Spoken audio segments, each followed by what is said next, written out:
Welcome to Studio Classroom. Friends, whether you're listening via the radio, watching on TV, or streaming online, we're happy that you're here. My name is Gabe. And I'm Anne-Marie.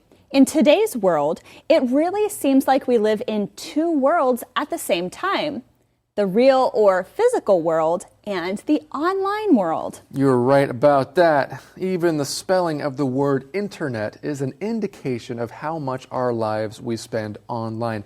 Did you know that the word internet used to have to be spelled with a capital I?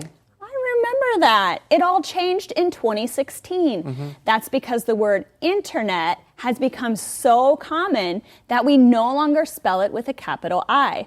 What are some things that you use the internet for?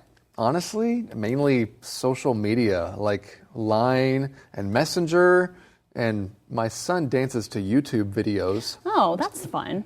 I like to use the internet for research. I think that's probably what I learn the most from, is doing research online. Excellent. Yeah. We're going to find out today, though, something else that the internet is useful for, and that is online tutoring. Yes, what kinds of things do you want to learn? Perhaps there's a tutor waiting for you online somewhere. But don't go searching right now. Today is a great day to learn something new. So let's do that here, right now.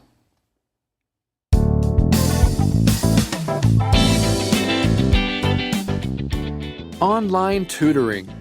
When you need help with something, the sky is the limit. You can find all kinds of helpful things online. Communicating with others near and far has never been easier. If you need help with a subject, you can find a tutor, and that tutor can be anywhere in the world. Learn anytime, anywhere. If you have a computer and an internet connection, you can learn anytime, anywhere.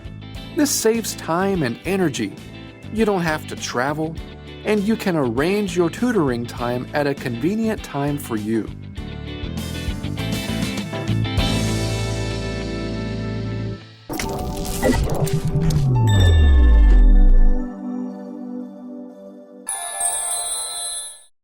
Hi everyone, welcome to Language Lab. I'm Jack. 一起来看第一个字 communicating 动名词，在课文中出现以 communicating with others 作为主词的句子，意思是与他人沟通这件事。我们来看例句 Communicating with her parents has always been hard for Edith. 对 Edith 来说，与她的父母沟通这件事一向都很困难。Communicating 的原型是 communicate， 意思是沟通、传达。再来看一个例句 In our writing class, we are learning how to communicate our ideas clearly. 在写作课程中，我们学习如何清楚地传达自己的想法。或者 Babies communicate their needs by crying. 婴孩透过哭泣来表达他们的需要。再来看 connection 这个名词，意思是连结。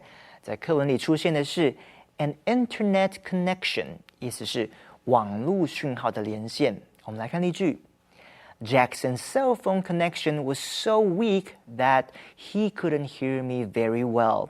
Jackson 的手机讯号很弱，我说什么他都听不清楚。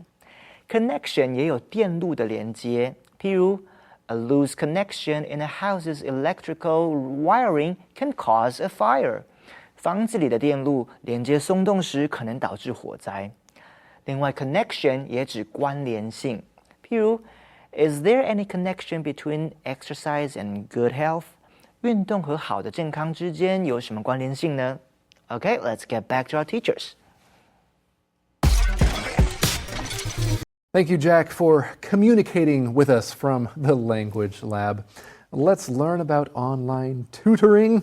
When you need help with something, the sky is the limit. Now, that is a phrase or an idiom that has appeared in several of our Studio Classroom lessons throughout the years. The sky is the limit. The idea here is it's a phrase that's used to encourage people that they can do anything they want to do. If it's possible, you should try to do it. That's exactly what I was thinking. You know, friends, you can do anything you want in life. The sky's the limit. Reminds me of that phrase, reach for the sky.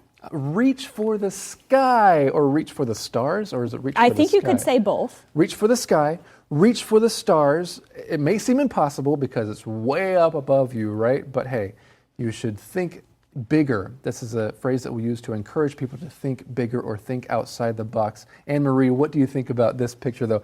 It says, don't tell me the sky's the limit when there are footprints on the moon. So it sounds like this saying is trying to communicate that we need to reach higher than the sky? Exactly. Think even bigger than the sky. Okay. Right? Of course, this is not a common saying that we have in English. The common saying is in your lesson, the sky is the limit, but it communicates the same idea. Just think big, okay? You can find all kinds of helpful things online. Communicating with others near and far has never been easier. Sometimes we use the phrase near and far as a shorter, quicker way of saying people who are close by and people living at a distance. And I think what our lesson is talking about here is the idea of the internet, bringing people close together, because it is called online tutoring, right? Yeah, exactly. Hey, but you know what? Speaking of tutoring, have you ever had a personal tutor, Anne-Marie? I have. When I was growing up, I had a music tutor. Oh, is this so? And a math tutor. Oh. Yes. The music tutor because I enjoyed music, and the math tutor because I did not enjoy math. That's really funny. Opposite reasons to have a Yes. tutor, but both are very important. Yes, exactly. Well, this is the idea I think of when I think of a tutor, is someone that you can meet with in person, right? You know, someone who's there to help you with your math homework or your music or something like that. We read, if you need help with a subject, you can find a tutor. And that tutor can be anywhere in the world. So that's the idea that it's not going to be someone with you physically. Well, and it says here, learn anytime, anywhere. If you have a computer and an internet connection, you can learn anytime, anywhere. So those two things are required. It sounds like a computer's necessary, an internet connection is necessary, but other than that, the sky's the limit. Exactly. Make sure that you have good Wi-Fi, that you have a strong signal, right? Or if you don't have great Wi-Fi, open up your hotspot on your phone and then hook up there. But anyway, yes, you can do this anytime, anywhere. This saves time and energy. What are some other things that we can use with the word save? You can save time. You can save energy. You can save money. You can save money. Those are the three main things I think about. But we read on here, you don't have to travel, and you can arrange your tutoring time at a convenient time for you. I think that's important for a lot of students, especially if they have a really full schedule. If you are already going to a lot of classes, but you need extra help, it needs to be a time that they have time, right? Exactly. So sometimes they have a full schedule. We might use the phrase, you can work around someone's schedule. And that's a phrase we want to teach you. It does not appear in our lesson, friends, but that's the idea here, is that you can arrange a time that's convenient for you. This is because the use of the word work in this phrase, work around your schedule, is like be flexible, okay? So the schedule is your priority, and then this tutoring event comes second. Sometimes if I want to have lunch with a friend and I have plenty of time, I'll say something like, oh, I really want to get lunch sometime.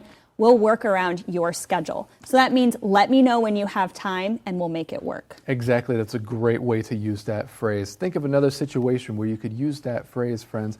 Our lesson, of course, is about tutoring. Anne-Marie mentioned that she used to have a math tutor and a piano tutor. I did. Teacher. Did you have a tutor before growing up? Well, I actually went to piano classes. Oh, okay. My teacher was always getting mad at me for the way that I held my hands above the piano. I had never had good form when playing piano. But this kind of reminded me of cram school or cram classes. Sure. That's a little bit different from tutoring, right? It is. Tutoring is usually thought of one-on-one, and it's to kind of add a little bit of an extra help if you're struggling in a topic. Yeah, and I think that's a key difference, friends. You can call the person a tutor if you're meeting with them one-on-one, or if it's a really, really small group. Otherwise, you're probably going to a cram school. Anyway, right now it's time for us to learn something new about tutors in the Info Cloud.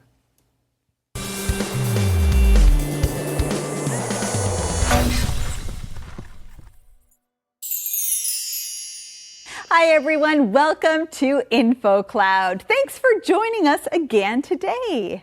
Hey Andrea, have you ever been a tutor? Yes, I have been a tutor. I really enjoy tutoring. I like working one-on-one with a student or with a small group. I've always thought it's an interesting word. Let's look more into the meaning of tutor today. Great idea. I love sharing about the journey of English words.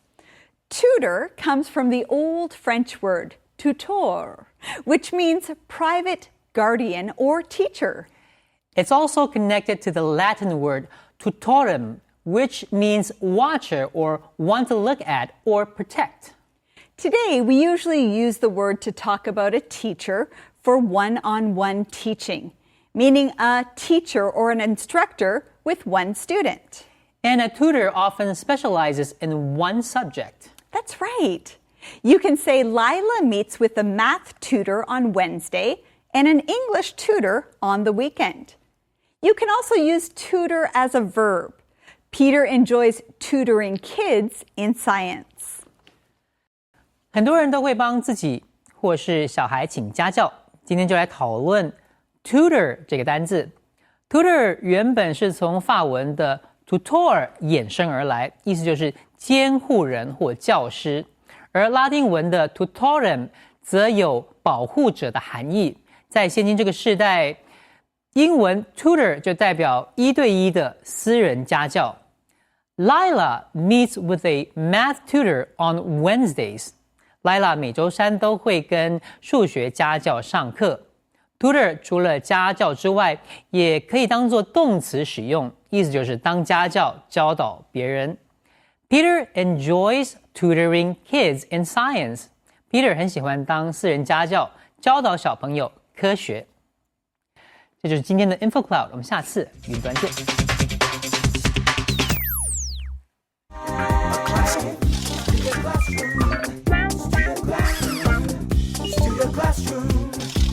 Studio Classroom is on the air.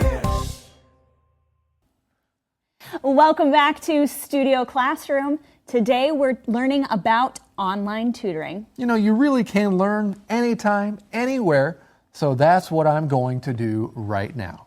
You really can. And thanks to the internet and smartphones, you can view Studio Classroom anytime, anywhere as well. We, of course, are happy to be your tutors 6 days a week.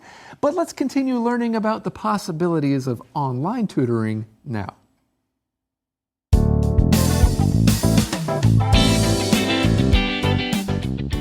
Online tutoring. Tutors are available online 24/7 to assist you. Tutoring websites even offer tutoring on demand. If you need help in the middle of an assignment, you can get it right away. Learn from an expert. Thousands of tutors are available online. You just choose one you like. If you want a tutor that studied at Harvard University, you can find one. You can also work with a teacher who is a master in their field. "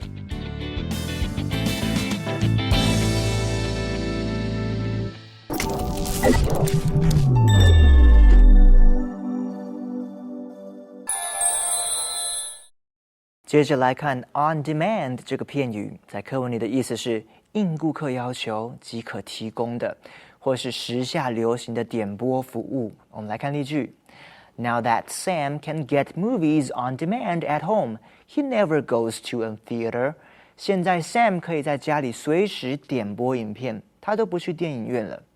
On demand 也可以指在有需求的时候，譬如 Ian always feeds his new puppy on demand. Ian 对他的新小狗总是有求必应。或者 Airline passengers must show their tickets on demand. 搭机旅客必须应要求出示机票。最后来看 assignment 这个名词，在课文里的意思是作业。譬如 Do you understand our biology assignment for tonight? 你知道我们今晚要做的生物课作业吗？或者 Professor Holland's assignment was to interview our parents about our family history. Holland 教授交代的作业是要我们访问父母，谈谈家族的历史。再来一个例句 This is the most difficult math assignment we've had all year. 这真是今年最难的数学作业。All right, let's get back to our teachers. Thank you very much, Jack. Well, we are in this paragraph that's titled Learn Anytime, Anywhere, and we're a couple of sentences in, okay? We read, tutors are available online 24/7 to assist you. You've probably learned that phrase before, the use of those numbers, 24/7, that is 24 hours a day, 7 days a week. They're always there. We read on here, tutoring websites even offer tutoring on demand. When something is on demand, you can get it exactly when you want it. If you need help in the middle of an assignment, you can get it right away. All right, so these last couple of sentences are talking about how you can do something right now or immediately. You don't have to wait too long. That's the idea behind the words right away. Right away could mean at once or immediately. Now, I don't think that they could have used the phrase right now in our lesson because our lesson is talking about something we might say is hypothetical. So it's 假设. So if you need something, then you can get it right away. You would use the phrase right now when you're talking about something that you actually need.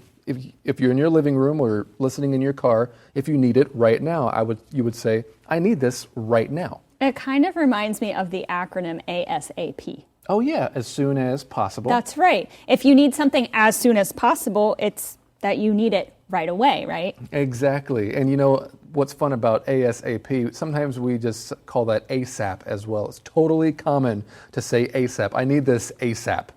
That's true. Let's continue reading here. Learn from an expert.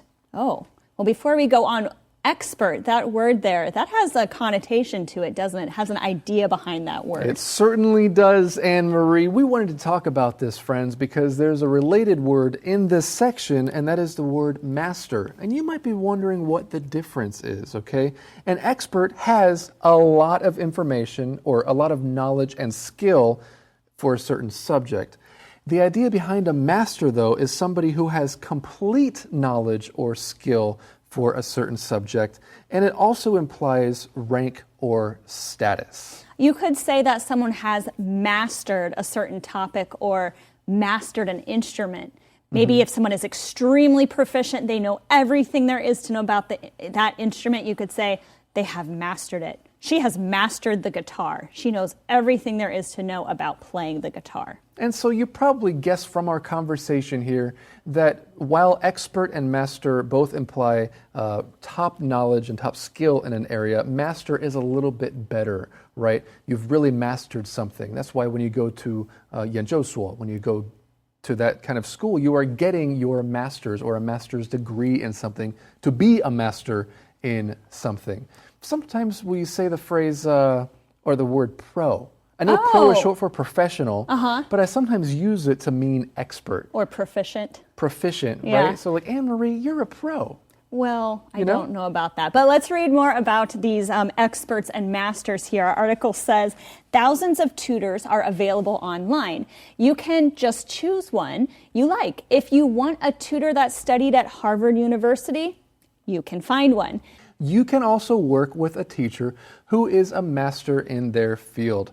Now, the meaning behind that phrase, work with, is not like you're becoming a co-worker with someone. Sometimes that's what the phrase means. I work with Anne-Marie, I work with other people in this studio, but here we're talking about having an experience with somebody. This teacher is going to help you learn something. You're working with them to help you improve. Well, we just mentioned Harvard University in this last part, and so right now I think we should go learn more about the city of Boston.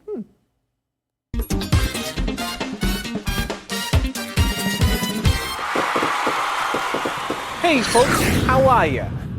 I'm your host, David, and since it's March, we're going to one of the best places to celebrate the Irish holiday of St. Patrick's Day, Boston, Massachusetts. For our first stop in this historic city, let's check out the Old North Church. This church was founded in 1722, and it's a very important landmark in the story of America's Revolutionary War. While you're there, ask someone about Paul Revere and his midnight ride through the streets of Boston on the night of April 8th, 1775. Then go visit his house. It's been converted into a museum that will have you feeling like you've stepped back in time. There's one more historic site that I highly recommend you visit, and that's the Irish Famine Memorial. In 1845, the people of Ireland had no food to eat in their country, so they chose to travel across the ocean to find a better life in America. With such humble stories making up the story of Boston, it's no wonder that this city is so down to earth. Down to earth means a place or a person is simple, humble, and easy to relate to. Go check out the Boston Public Market to see what I mean. This place is full of fresh, delicious local food of all kinds, and you're sure to find some great souvenirs as well. In my opinion, you should not leave the market without enjoying a good, juicy lobster roll. This special sandwich is a staple of the New England region, so it's a must-have. After enjoying this special snack, lick your fingers clean and pick up a box of cannolis for dessert. Then head out to the Boston Harbor Walk for a long, relaxing stroll along Boston's shoreline. This historic city has so much to offer, and we've just scratched the surface. But I'm afraid we're all out of time for now. Goodbye, and I'll see you next time on SC Travel. Yes, there are many more reasons to go to Boston than just to visit your dream school, Harvard University. All right, guys, have you ever pursued an online tutor? I personally haven't. Have you, Jack? Not really. No online tutor. Okay, I have not either, but I have taken little classes online. I guess they were pre-made videos, and there are so many websites now, like one that I'm thinking of is called Udemy, U-D-E-M-Y, and it's just people go on and share their experience, and they create videos for people. Have you ever taken a class like that, Jack, where you learned a skill online? Well, yeah, I've learned my Japanese online. Oh. Yeah, on YouTube. But it wasn't, actually. it wasn't with It was free. It was free. It was on YouTube. Uh-huh. And so that's obviously not with a one-on-one tutor. No. Did you watch a specific teacher, though? Yes, I do. Okay. Yeah. So it's kind of like tutoring in a way. It is, but it's not catered just to that student. It's Right. like to everybody who wants to watch. That's kind of true. like what I did with that Udemy course. I was learning how to use Logic Pro X. I should have just asked Jack. You know all about that. Oh, 我还有看过教人家怎么绑头发。因为我要帮我的女儿绑头发。我看了好多哎。That is a good dad right there. You know, my husband used to be an online tutor, actually. Really? Yeah, he used to teach English online, and he would have the same students every week or sometimes multiple times a week. All right. Well, friends, what about you? Have you ever taken an online class, found an online tutor? Or here's another question for you to talk about. What would you be good at tutoring others in? Well, that is all the time that we have for today. Friends, we'll see you next time right here on Studio Classroom.